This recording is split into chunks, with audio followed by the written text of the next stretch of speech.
네, 오늘 함께 읽은 열왕기하 7장의 말씀, 어제 6장의 마지막 부분에 아람 베나닷이 이스라엘을 에워싸고 그래서 자기 아들을 이렇게 잡아먹을 수밖에 없는 그런 상황이었지 않습니까? 그래서 이어서 오늘 말씀은 그 엘리사를, 어제 말씀이어도 나온 엘리사를 그 여호람 왕이 이제 잡으려고 보냈는데 엘리사가 오히려 미리 알고 오늘 첫 구절에 나와 있는 것처럼 아람 군대를 다 하나님께서 멸하실 거다. 그래서 이렇게 우리가 회복될 거다라는 그 예언을 하고 또 그 예언을 그 나병 환자들은 들었는지 못 들었는지 모르겠지만 자기들이 죽으면 죽으리다라는 마음으로 갔는데 없고 그래서 이 나병 환자들이 오히려 그 아람 군대가 도망갔다는 소식을 전하고 또 그것을 가지고 이스라엘인 사마리아가 회복된 그런 이야기가 오늘 말씀 가운데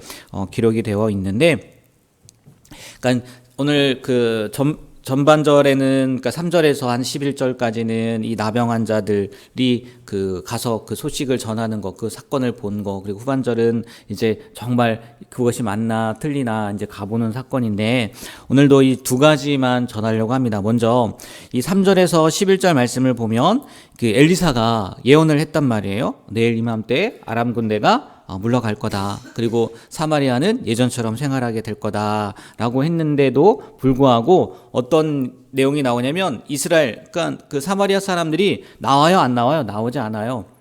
전혀 나오지 않습니다. 엘리사의 예언을 들었음에도 불구하고 그냥 그 자리에 머물러 있어요. 그 여호람 왕의 그 장관이 말한 것처럼 못 믿었던 거겠죠. 믿을 수 없었던 거겠죠. 그런데 분명한 것은 그들이 성 안에 머물러 있었지만 아람 군대는 어떻게 했어요? 다 물러갔다는 거예요. 다 도망갔다는 거죠. 근데 그들은 믿지 못해서 그 아이를 잡아 먹을 수밖에 없는 그 사마리아 성 안에서만 머물러 있었다는 거예요. 하나님은 이미 그들에게 구원을 베푸셔서 그냥 앞으로 나가기만 하면 자유를 얻을 수 있는 건데, 아니 먹을 것도 가져올 수 있는 건데, 아이를 죽이지 않아도 되는 건데, 사마리아 사람들은 그 엘리사의 예언을 믿었다는 거예요? 안 믿었다는 거예요? 안 믿었다는 거예요. 믿기만 하면 되었는데, 엘리사의 예언이 하나님의 말씀이라는 것을 믿고 나가기만 하면 되었는데, 나병 환자들이 소식을 전해줄 때까지 또 그 말로도 못 믿어서 말을 가지고 나아가서 진짜 아람 군대가 도망갔구나, 그것을 보기 전까지 그런 똑같은 고통 가운데 있었다는 거죠. 아마 나병 환자들이 아니었으면요 벌써 몇 사람 더 죽었을 수도 있을 거예요. 죄 없는 어린아이들이 몇인 더 죽었을 수도 있을 거예요. 우리가요 이런 사건을 통해서, 이런 사실을 통해서 깨달아야 될 것이 뭐냐면 영적인 세계도 그렇다는 거죠.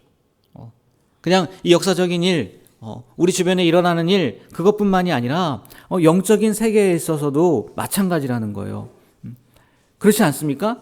지금 우리는요 하나님께서 우리 인류를 위해서 이루어 놓으신 그 구원의 사건을 어떻게 하는 사람들이에요? 믿는 사람들이에요. 그래서 죽음을 앞두고 있다 할지라도, 또 언제 죽을지 모르는 상황 가운데 있다 할지라도요 우리에게는요 두려움이 없어요. 왜? 죽음 너머의 세상을 알기 때문에, 그리고 그 구원의 기쁨, 구원의 감격이 무엇인지 알기 때문에 우리는요 물론 고통스럽죠. 이 세상에서 산다는 것이 쉽지만은 않아요. 하지만 그 고통 가운데 머물러 있지는 않는다는 거예요. 그렇지 않습니까?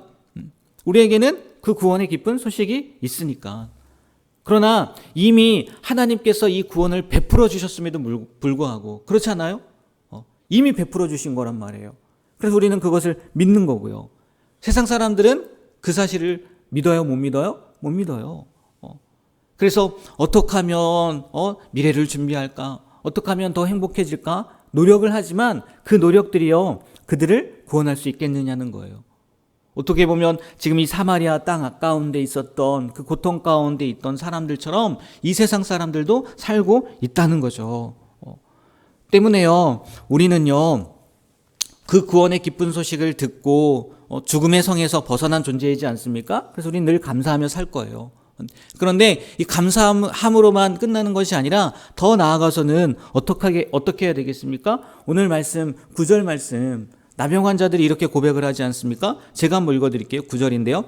나병 환자들이 그 친구에게 서로 말하되 우리가 이렇게 해서는 아니 되겠도다. 오늘은 아름다운 소식이 있는 날이거늘 우리가 침묵하고 있도다.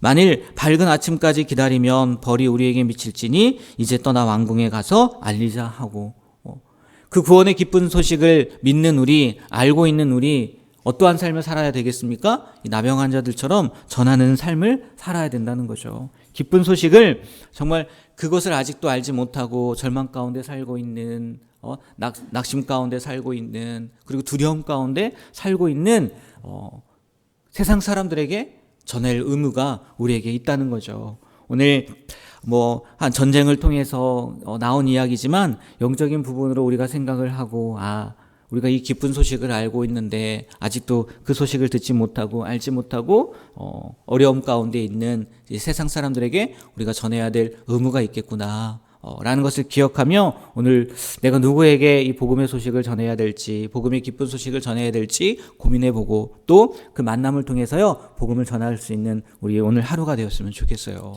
그리고 또 하나는 마지막 부분을 보면 17절부터 20절까지의 말씀을 보면 그 장관이 나와서 그 여호람 왕이 시키지 않습니까? 그 성문에 있으라고. 그러다가 어떻게 됩니까? 진짜 죽어버려요. 밟혀 죽는 일이 일어나요. 근데 그 말씀이요. 오늘 7장 1절 2절 말씀에 보면 그때 2절 말씀을 보면 그때 왕이 그의 손에 의지하는 자 곧 한 장관이 하나님의 사람에게 대답하여 이르되 여호와께서 하늘에 창을 내신들 어찌 이런 일이 있으리요 하더라. 엘리사가 이르되 같이 한번 읽어볼까요? 내가 내 눈으로 보리라. 그러나 그것을 먹지는 못하리라. 아멘.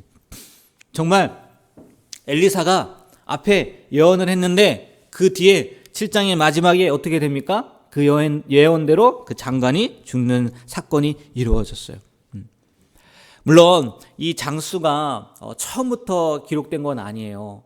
중간에 이 성경의 장과 절을 이렇게 나누긴 했는데 이 7장을 보면 참 재밌지 않습니까? 시작은요 예언으로 해요. 그리고 마지막은 그 예언이 어떻게 되는 것으로 끝나요? 이루어지는 것으로 끝나요. 어떻게 보면 이 장절을 나누면서 일부러 이렇게 나눈 것은 아닐까라는 생각이 들더라고요.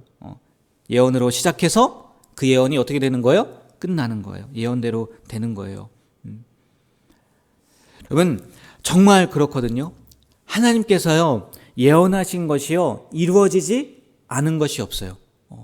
하나님이 예언하신 것은요 반드시 그 예언대로 이루어져요. 오늘 이 장관에게만 한 예언만 이루어졌습니까? 아니에요. 그 처음에 창세기에 가면은 노아에게 말씀하신 것도 그대로 이루어지고 또 아브라함을 불렀을 때 하나님께서요 먼 훗날의 이야기도 해주시지 않습니까? 너희 자손들이 나중에 어떻게 된다고요? 노예로 400년 동안 종살이 할 거다. 근데 그 예언이 이루어집니까? 안 이루어집니까? 이루어진단 말이에요. 성경에 있는요 하나님께서 말씀하신 모든 예언은요 그 예언대로 이루어진다는 거예요. 믿으십니까? 근데요 그 가운데요 이루어지지 않은 예언이 하나 있어요. 그게 뭔지 아세요? 예? 예수님 다시 오신다는 거예요. 예. 그러면 생각해 보면 예수님이 다시 오실까요? 안 오실까요? 예, 오신다는 거예요. 오신다는 거예요. 지금 성경에 기록된 모든 예언은요 하나님의 말씀대로 다 이루어졌어요. 근데 그 중에 딱 한 가지 이루어지지 않은 예언이 바로 예수님이 다시 오신다는 거예요. 아직도 안 오셨으니까 그 예언은 이루어지지 않겠네요? 아니에요. 분명히 이루어질 거란 말이에요. 지금 그 과정 가운데 있다는 거죠. 그렇다면 우리가 이 땅 가운데요 어떻게 살면서 어떤 모습으로 어떤 마음으로 살아야 하겠느냐는 거예요. 조금 전에 말씀드렸던 것처럼 복음을 전하는 삶뿐만이 아니라 예수님께서 다시 오시면 이 땅이 어떻게 되는 겁니까? 심판이에요. 심판. 예수 그리스도를 믿고 그 믿음대로 잘 살아가는 사람은 의의 면류관을 받는 거고 그렇지 못하고 준비하지 못한 예수님께서 말씀하신 그 기름을 준비하지 못한 다섯 처녀가 된다면요 심판받는 거예요. 우리가요 하나님의 말씀은 틀림없이 이루어지는 거구나. 그리고 더 나아가서는 지금 딱 하나 이루어지지 않은 예언이 있다면 예수님께서 다시 오신다는 재림의 예언이구나. 그러면 분명히 그것이 이루어질 터인데, 물론 때와 날은 우리가 알지 못하지만 그 재림을 준비하는 삶을 그런 모습으로 살아가야 되겠구나 라는 것을 기억하며요. 오늘 하루도 예수님 언제든지 오십시오. 제가 기다리고 있습니다. 제가 기다리고 있었습니다. 라고 고백하며 자신 있게 나아갈 수 있는 우리 중앙교회 모든 성도님들의 삶이 되길 주님의 이름으로 축복합니다. 기도하겠습니다. 하나님, 오늘 이 사마리아 성의 구원의 모습을 통해서 또 우리의 모습도 또 우리의 삶도 돌아보게 됩니다. 정말 그렇습니다. 하나님, 이미 하나님께서 우리에게 구원을 베풀어 주셨고 그것을 믿기만 하면 되는데, 주님 앞에 나아오기만 하면 되는데, 아직도 세상 사람들은 그 사실을 믿지 못하고 미래를 두려워하며 염려하며 살아가고 있습니다.